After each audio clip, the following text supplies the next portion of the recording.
everyone. Welcome to this episode of Ecoffee with Experts. I'm your host, Matt Fraser. On today's show, I have with me Toshy Penny. Now, Toshy is the founder and CEO of Logical SEO. He's been in the digital marketing industry for over 10 years. And during that time, he has helped companies in many industries create compelling marketing campaigns that utilize data for search engine optimization, paid search, content creation, and web design. When he's not strategizing marketing campaigns for clients, he enjoys spending time with his fiance and pets, golfing, and most importantly, planning his wedding, which is coming up soon. Toshy, welcome to the show. Thank you so much for being here. Thanks for having me. I'm excited to be here. Yeah, right on. So we were talking about content marketing and some surprising but proven content marketing strategies and tips that skyrocket rankings, traffic, sales, and revenue for this episode. So what would you say are some general strategic goals that can be used as a content marketing foundation? Yeah, so I think the ideal the goals are going to be conversions, right? If you can measure exactly what it is that you want someone to do when they're on your website, you're going to be in great shape. So that could be phone calls, it could be form submissions. If you do e-commerce, it could be, people buying products or revenue.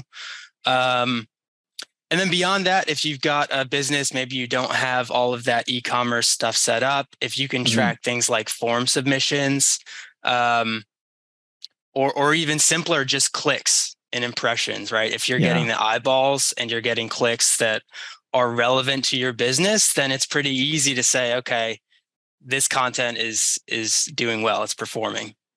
Absolutely. So I heard you talked about creating content for conversions. So that brings me to wondering, obviously, if you're going to build content for conversions, then you need to know what the customer journey is in regards to what you want your client to do, your initial prospect to do in regards to generating that content that creates that action. Is that a fair assessment? Yeah, absolutely. I mean, let's say you're selling shoes, and you want people to buy them online, obviously the bottom of the sales funnel, the final action you want them to take is to check out, is to actually buy the shoes. But there's all sorts of different ways you can get people in the door and to, drive more traffic. And blogging is one that we focus on, and a lot of SEOs will focus on. There's just so many different ways and different searches that people are putting into Google that the audience and the scope of the people that you can get is wide, right? So you could get somebody who's ready to buy, or you could get somebody who's just looking for, I don't know, different styles, someone that's higher up in the sales funnel. And so their goals are going to be entirely different. And so if you can kind of break that out and analyze the sales funnel, and break out your conversions so that you can say, all right, even if they didn't make a purchase, we got X value out of this. Even if it's just an estimate, then, you're going to be much more prepared to, estimate the value of a page and how, all the research that you did in creating the content, you can kind of connect the dots from point A to point B, and measure value.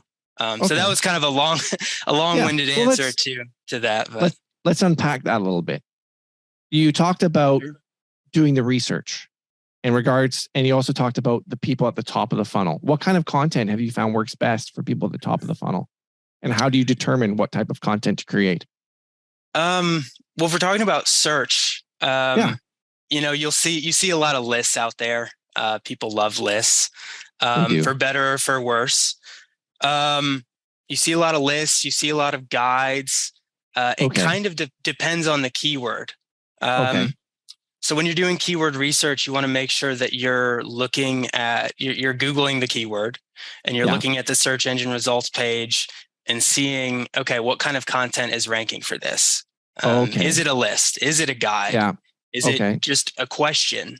And then, from there you can you can use one of the methods that was already done, or you can kind of custom combine and create some sort of hybrid version of the different types of content that are already out there Yeah. to, increase the quality.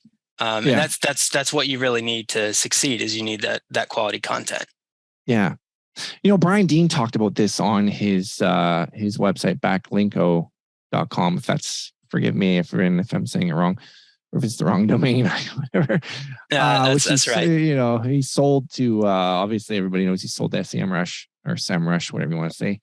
And he talked about that. He talked about looking at the search results and finding out content. He talked about how he built a skyscraper page that was better than what was already there. Like if it's a list of top 50 best tennis shoes to buy, make a list that's top 75, or try to take a unique spin. In your research when you're developing content, because I think it's fascinating, correct me if I'm wrong, but it's also a lot of work in order to map out the customer journey. First, you have to go back and you have to find out who your customer is.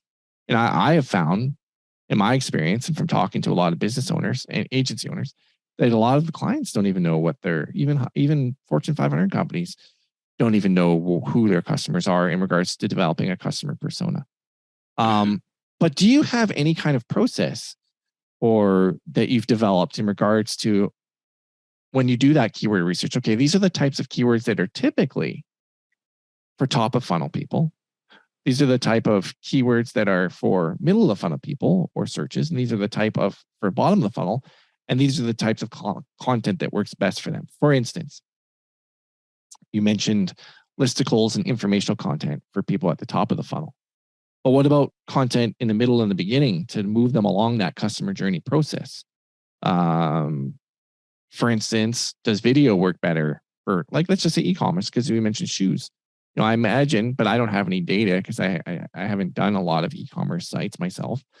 But I imagine video would probably be a really good way to create content to convert people, like a video of the review of how the shoe is better than its competitors. Having 6 different shoes from 6 different types of shoes on the table and making these video about, talking about the different shoes and the pros and cons of your shoe versus the competitors. Would that be a fair assessment? Like, so 2 questions. Do you have a process that you go through in regards to developing that content for the customer journey and what work, and have you figured out what, whether they're keyword modifiers that go in the front or the back of the keyword that help you to, like, for instance, buy, putting the word buy in front of any, buy now, buy tennis shoes now, would be obviously has commercial intent and would be a bottom of the funnel keyword, or best tennis shoes to buy. Or tennis shoe specs would probably be, I don't know. That's what I'm trying to ask. If you get what I'm saying. Yeah, absolutely. When we're doing keyword research, to be totally honest, the sales funnel is kind of in the back of our minds, but it's not at the forefront. The most important thing for me is to find a keyword that is frequently searched, but is not too competitive. Okay. And is highly relevant to the business. Sure. And those are actually the 3 factors that we're using whenever we're doing keyword research, is those 3 things. And we use just a very simple formula to prioritize mathematically which keywords we think are the best to target. And it turns out, the ones that are at the bottom of the sales funnel, when we're analyzing it, that would go into our keyword relevance score. Right. So if we're looking at those 3 factors and we've got a keyword that's searched a lot, maybe it's not very competitive if you're lucky. If you're lucky. And we look at their intent, right? So if they're ready to buy, then, and it's say they're searching for, I don't know, Nikes, and Nikes are your bread and butter. It's what you sell a lot of. And that might be a bad example because Nike shoes are going to be really hard to rank for. But with that example, we would weight the bottom of the sales funnel as higher in the relevance. And it's really a balance of those 3 things that we're looking for in order to kind of prioritize which targets to go after first. And that's incredibly important, right? Because if you go after the wrong keyword, then you could be wasting all that time. And as you said, it really does take a lot of time. It does. My goodness, it takes a lot of time and planning. That's for sure. Do you find that long tail keywords convert better than other, maybe shorter keywords with more commercial intent? Or are those more for informational searches that you can? I don't know if I've seen any data to, I would say probably, I mean, based off of what I've read. And then, the nice thing about long tail keywords is it's so much more specific that you could find a keyword that is just going to convert way better. I imagine you could probably also find long tail keywords that don't convert well at all. I think it's entirely going to depend on the keyword and their search intent. And that's just going to be different for whatever keyword you're looking at. What about testing traffic, the commercial viability of those searches? Because we just talked about SEO does take a long time and the investment. What about taking approach of launching a Google Ads campaign to test the viability of the conversion or success of that traffic before even launching an SEO campaign? Is that something you do or have heard of? Yeah, I mean, absolutely. There's if you've got Google Ads set up and you're ready to go, I see no reason if you want to test out conversion rates. That's a great way to do it, because instead of waiting months or sometimes years for content to rank, you can figure out, in a day instantly, or a week. In a day or a week. Yeah. I think that's a very solid approach to take. And even why leave that traffic on the table for someone else to get? Even if you want to rank from an SEO perspective, why leave that traffic on the table and let somebody else take it when you could be taking it and seeing what kind of conversions you're going to get? Even if it's an informational search, why not drive them to your blog post before doing the months and months? And let's be frank, it could take up to 6 months, maybe, depending on the keyword. We both know. I mean, there's difference. Anyway, not in the nuances of SEO, but it seems to me that it would make more sense in planning out the content strategy in each of those stages of the funnel to use Google Ads as a experiment, spying the land, if you will, to see, if it's going to work. Is this type of content going to resonate? Is there going to be a high bounce rate? Is it going to get conversions? Is it going to get, if it's a content piece like informational, is it going to get time on site? Yeah. And that brings up another interesting point, is that I think every company is going to have their own process. They're all going to have their own customers. And for some companies, maybe they're already running tons of ads, and maybe they're really dialed in and they know exactly how to test something. That may be a great strategy for them. Other companies, maybe they don't even have, if it's a small business, maybe they're not even running Google Ads yet. And maybe they just need to start blogging and just start testing out different keywords. But to your point, it does take a lot of time. And if you're investing a lot of resources, whether it's financial or, your time, by all means, that's a great way to test. You can get it done really quick. Absolutely. So tell me about your process then for actually developing the content. What are some of the best ways you find to create new and unique angles for existing topics?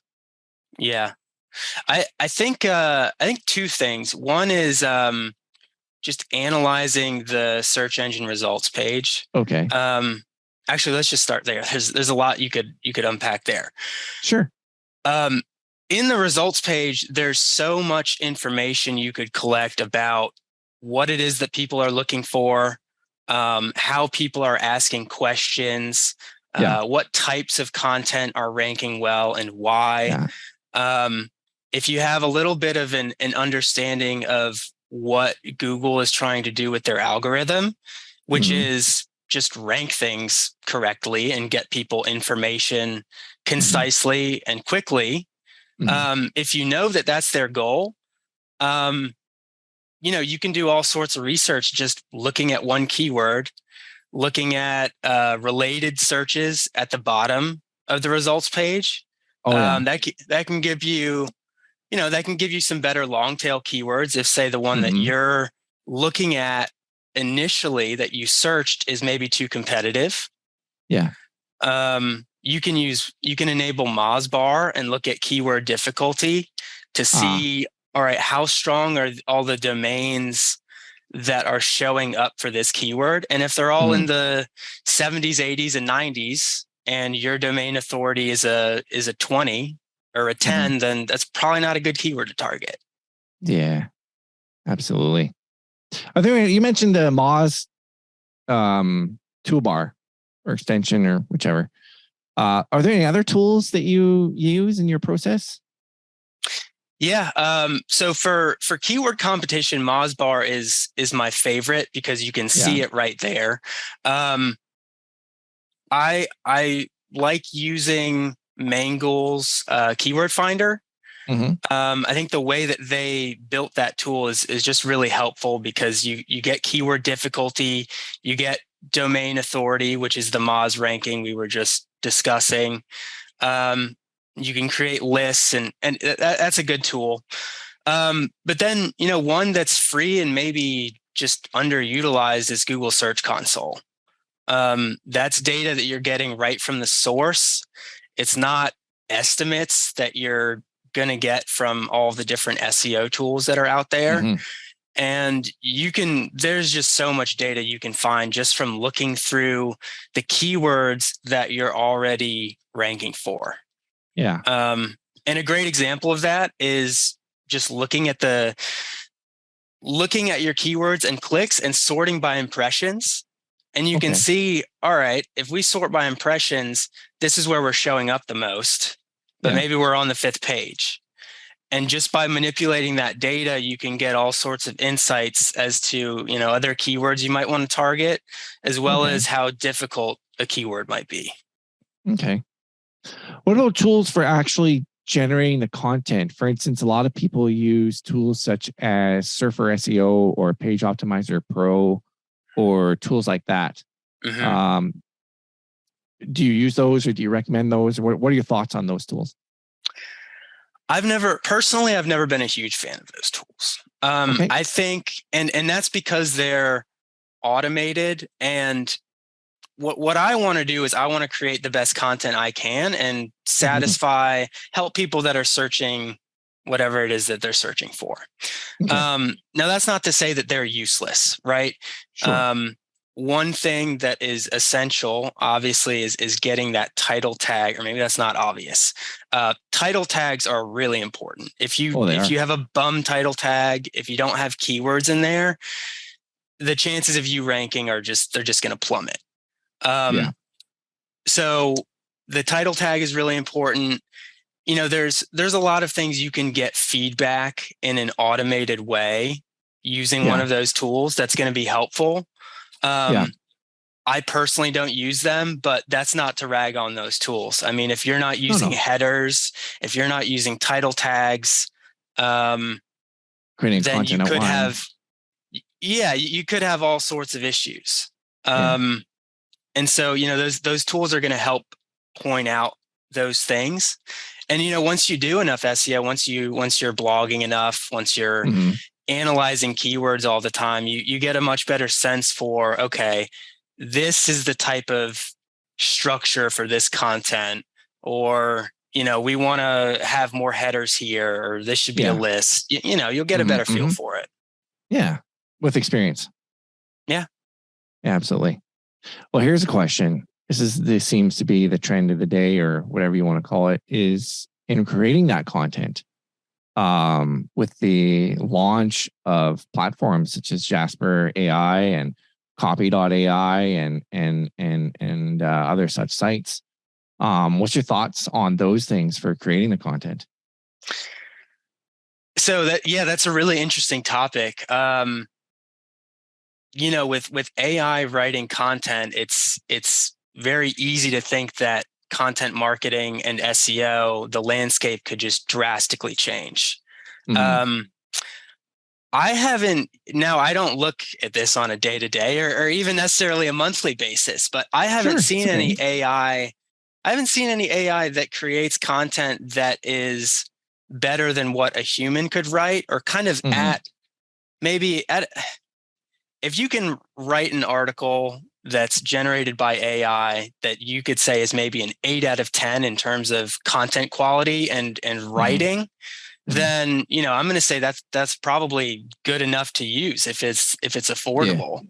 Mhm. Um, from what I've seen, the content that I've seen, there's been errors, and you can just kind of tell it's AI generated, and I'd put Yeah. it at maybe a 5 out of 10 or below.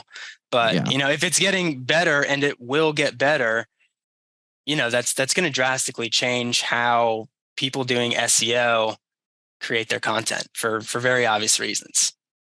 I totally agree with you. And I think that it comes down to the fact that those tools can help you, but they're not a replacement for manual review and they're Yeah. like you use kindling to start a fire. I Yeah. think you and I would both agree it's a heck of a lot easier to use kindling to start a fire than to, like, I was in outdoor ed in grade 8, and we had to learn how to start a fire, and I was terrible at it. And then the teacher showed us how to do it, and he had a fire going within 5 minutes, less than that. It was amazing to see how he did it, and when he taught us, it was amazing. But it's a heck of a lot easier to have kindling to start something in a match rather than they'll rock on the on whatever. I think what I'm trying to say. And so Yeah. those tools I think are good for maybe starting things off, but they need to be manually reviewed and manually a Yeah. manual writer to go in and manually improve them. Don't just spit out whatever the AI gives you and then publish it. Like, Right. it may not always make sense. And yeah, so that's what I've learned, and what I've heard from other people say is that and it is going to change the industry, no matter what Google says. They themselves are using AI, and I was told the other day there's a new iteration of AI coming out that's even better than the current one, where there was a copywriter explaining to me, Matt, it will eventually be able to write sales letters, like long form sales letters. Like, Yeah. there's no doubt about it. And yeah, it's very interesting. And so in regards, so talking about this content, then, like, there's different forms of content, I guess, that are better than others. Like in the customer journey, have you found that maybe white papers and lead magnets, free reports, and things like that are better for top of funnel buyers than to get them into your customer journey? Yeah, absolutely. I mean, if you can minimize the amount of give that someone has to do to kind of Yeah, get their foot in the door, that's going to be better, right? And that's absolutely. why it's great if you can have a number of different offerings. Yeah, Now, you don't want to splash them all all there all at one time, right? You don't want to have links yeah. all over the place, but No, if you can kind of figure out how the best way to capture users at different entry points, yeah, that's huge. And you yeah. can measure that stuff. So I think testing, if you have the web development, in order to run effective tests to determine what's going to Mhm. be the most compelling, and the best way to optimize your conversions and conversion rates, then by all means, you're going to want to implement that, and Yeah, test everything, right? Test white absolutely. papers, Test test everything. test test everything. Yeah, you're absolutely so true. I read a book. I'm a bit of a direct response nut fan, whatever. I think a lot of marketers got their start like Perry Marshall and even Ryan Dice, learning from Dan Kennedy, as did I. Um, and one of his former business partners, or however you want to call it, Bill Glazer, he wrote a book, Outrageous Multi-Step Marketing Campaigns That Actually Work. And, it's amazing what he talks about in there to develop those different types of content in the journey. For instance, it could be a lead magnet for someone who is at the top of funnel. And then maybe if like you're a lawyer, and I'm just thinking of one of the people that he highlights in the book, they have a webinar. Like you go from a lead magnet, and on the thank you page, you go to a webinar, or it could be a free consultation. But developing the webinar content, it's a video, a pre-recorded video of just them discussing personal injury law and all the things, or a mortgage broker could be talking about, mistakes that first-time home buyers need to consider before purchasing their home, or even a realtor for that matter. They could join up together. And then from there, you talked about the final part of it. I mean, we were talking about e-commerce before, of them adding to cart and buying something, but for service-based businesses, or whether it's B2B service-based or B2C, usually it's some kind of sales call, some kind of phone call, some kind of consultation. So if you can add that at the end of your customer journey, that would be of value. Would you agree? Yeah, absolutely. If I'm not sure, are you referring to their first initial session? Kind of like get their foot in the door and then say, hey, here's. If I could map that out for you of what's going on in my brain. You talked about creating informational content. So I'm thinking, here's a blog post, right? Create a blog post about personal injury law and I don't know, car accident or whatever, about that particular query or the question they're trying to get answered. And then at the bottom of the blog post, you can have a call to action to get your free personal injury hiring guide. Don't mistakes to avoid before hiring an attorney. And then from there, you could take them to a landing page that offers them, a video presentation of everything you should know about hiring an attorney, everything you should know about the mistakes of navigating the personal injury process, so on and so forth. So you're moving them along from cold to warm to warmer. And at the end of the webinar, they've pretty much, they've gotten your guide, they've established you as an expert. You've gotten on the webinar, you've educated them. It would be only natural to then offer a call. Say, hey, you want to consultation? Yeah, absolutely. Free 30-minute consultation. So I guess that's where my thought process was in making those statements about generating the different types of content along the customer journey for businesses in order to be successful. Because let's be frank, we live in a content first world. Content is everything. Yeah, I mean, we're doing content right here. Yeah, we're producing content right here. Content is king. If you're not producing content, people don't even know who you are. Yeah. So with that being said, do you think it's important to produce a high volume of content in order for businesses to see results? I think as long as you're not sacrificing quality. Okay. I don't think you necessarily need a high volume of content. Okay. But sometimes if you're doing SEO, your first blog probably isn't going to be the one that brings in the big bucks, right? You're probably going to need to test out the waters, try out different keywords. But to your point, if you are creating lots of content, the more content you're creating, the more times you're kind of throwing that line out and seeing, all right, let's see what this does. Yeah. So, as long as you're not sacrificing quality, I mean, I hate to budget.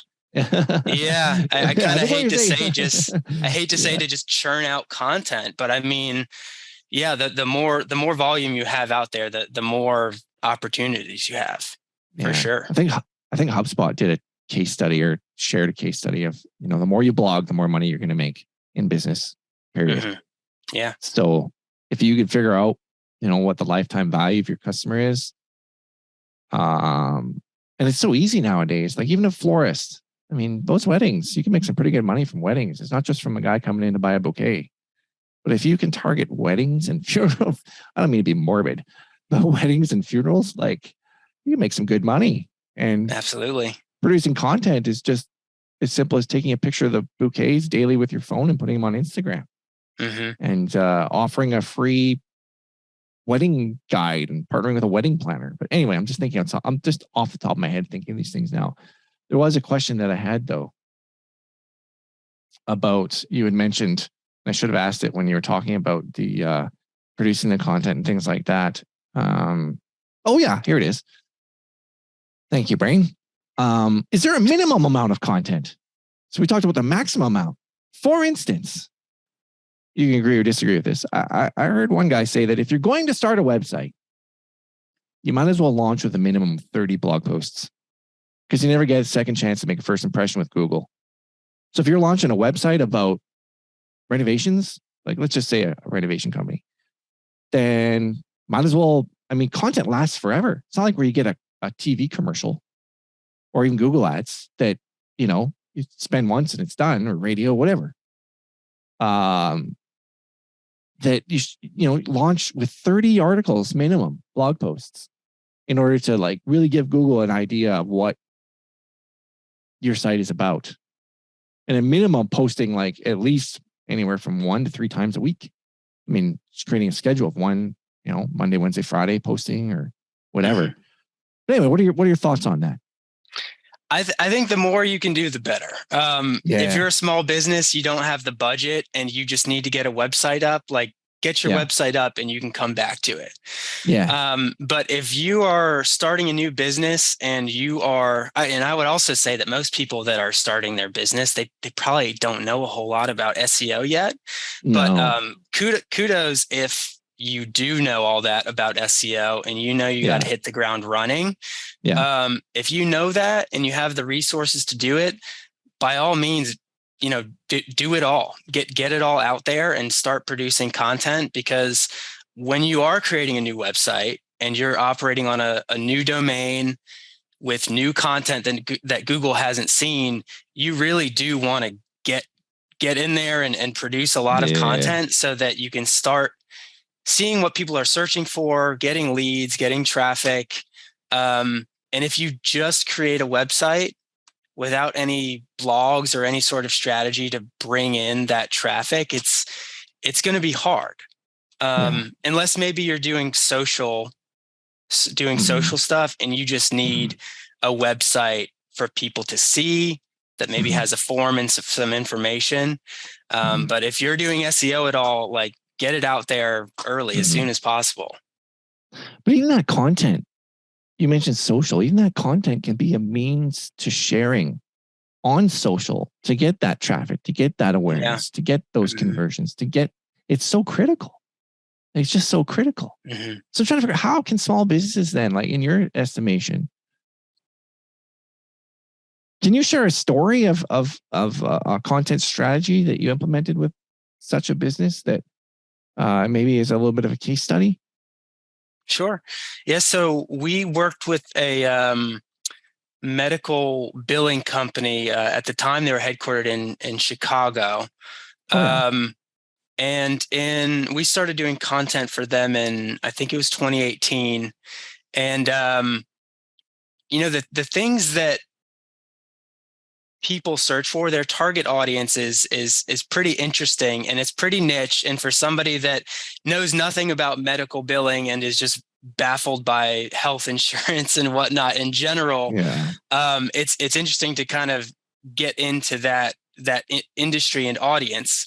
Wow. But once you start finding those keywords, what I found is there aren't a ton of keywords out there, or there's less that you'd think of, because the audience you're looking at is so small, right? It's somebody who is maybe operating a clinic, or is a manager at a hospital or something like that.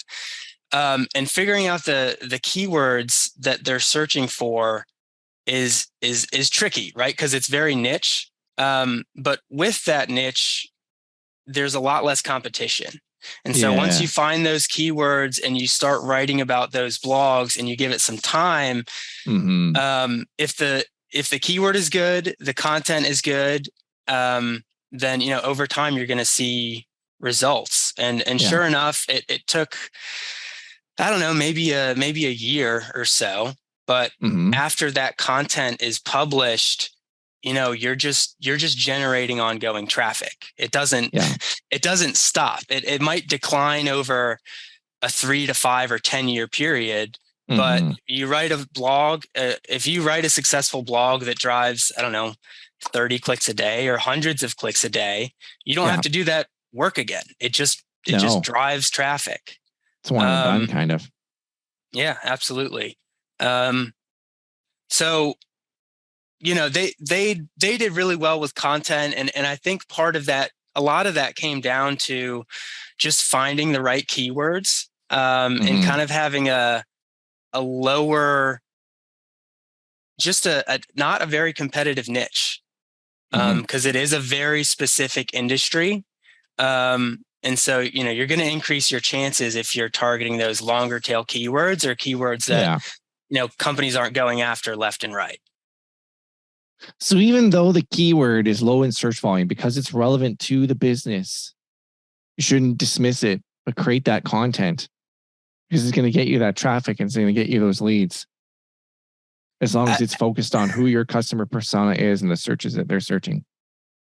Absolutely. I mean, I can't tell you how many clients I've dealt with that have one keyword in mind, maybe two, and that's all they want. And I'm like, wow. I mean, that's great if we can rank for that keyword, and we will try. There's, you know, you got to go after those big winners. But some of the best keywords that I've targeted are ones that they don't look like they're searched that much. Yeah. But you start getting into the woods of, you know, all the different things that people search, and you realize, especially for a company who, you know, if they get one conversion, they could generate thousands of dollars from like a long-term customer, maybe a B2B relationship. Then by all means, do the keyword that isn't searched that often, but nobody's targeted it before, because your chances of ranking just skyrocket. Absolutely. Hey, what's one big takeaway you want listeners to get from this episode? You know, I think it's probably that last piece of information that we just went over. Is like keyword. If you're doing search engine optimization, the difficulty of the keyword is just essential. Unless you're at the top of your field and you have that really strong domain authority that competes with the other companies at the top, it's going to be hard to rank up there.